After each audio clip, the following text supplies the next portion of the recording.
আসসালামু আলাইকুম, আসিয়া কিচেনে সবাইকে স্বাগতম। আমার ঘরে কোনো বাজার সদাই নেই, তাই ভাবলাম কী রান্না করা যায়। সকালে নাস্তার জন্য গাছ থেকে সাজনা পাতা পেরে নিলাম। সাজনা পাতাটা এখন বেছে নিব, মোটা ডাঁটাটা ছাড়িয়ে নিব। সাজনা পাতা বাছা হয়ে গেছে, কড়াইয়ের মধ্যে দিয়ে দিব সয়াবিন তেল, এর মধ্যে দিয়ে দেবো পেঁয়াজ কুচি, রসুন কুচি, কাঁচামরিচ ফালি দিয়ে পেঁয়াজ রসুন হালকা নরম করে এর মধ্যে দিয়ে দিব সাজনা পাতা।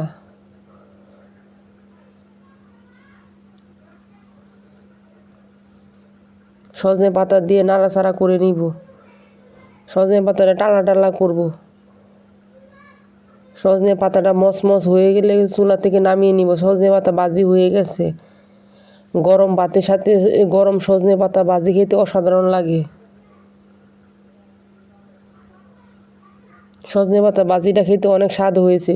আপনারা এইভাবে বাড়িতে সজনে পাতা ভাজি করে খাবেন। আমার রান্না ভালো লাগলে আমার চ্যানেলটা সাবস্ক্রাইব করে দিবেন।